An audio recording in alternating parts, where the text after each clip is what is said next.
Les changements climatiques se produisent sous nos yeux.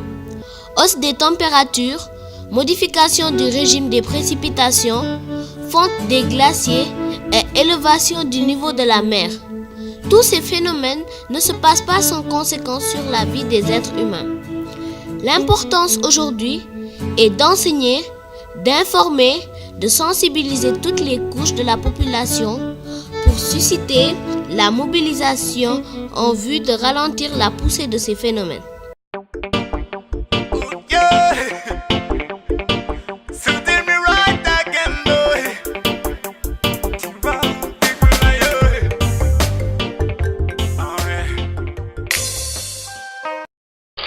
L'opportunité est offerte à ces enfants venus d'horizons divers.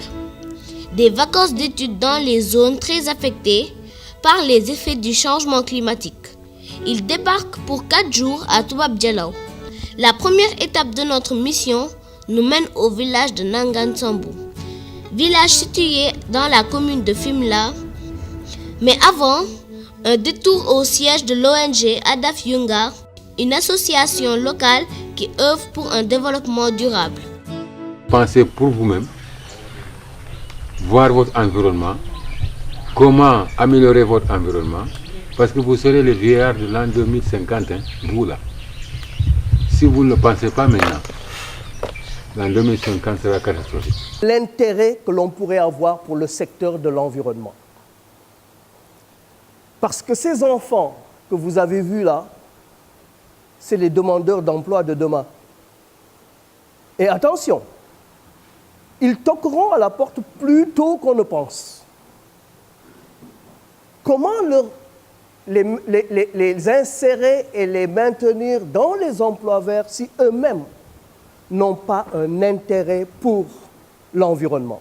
Voilà la simple question que nous nous sommes posée et nous nous sommes dit, il est temps d'ensemencer ces consciences au moment où elles sont réceptives. C'est au niveau des écoles, au niveau des hôpitaux, quand on va donner ces équipements, on fait une sensibilisation également. Et c'est là qu'on rejoint également le travail de M. Lo, parce que l'avenir, c'est les jeunes, bien sûr, mais ça va du bas âge.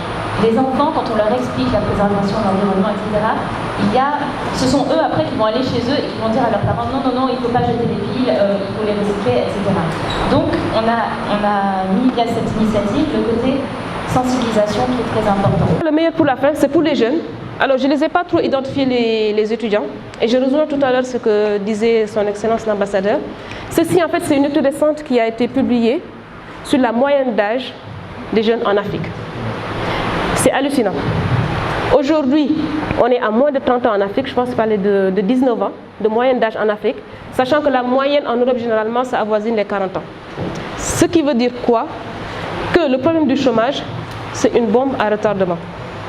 Mais au final, ce qui est intéressant, c'est nous, ce qui nous est arrivé avec CETIC, c'est de ne pas considérer ça comme un problème, mais comme une opportunité. Dans le secteur des déchets, il y a énormément de choses à faire. Et si j'ai un conseil à donner aux jeunes, posez-vous une question, regardez autour de vous ce qui ne va pas.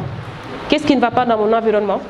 Asseyez-vous 1 heure, 2 heures, un brainstorming, ça marche très bien. C'est ce qu'on a fait un soir chez moi, pour arriver finalement à créer CETIC.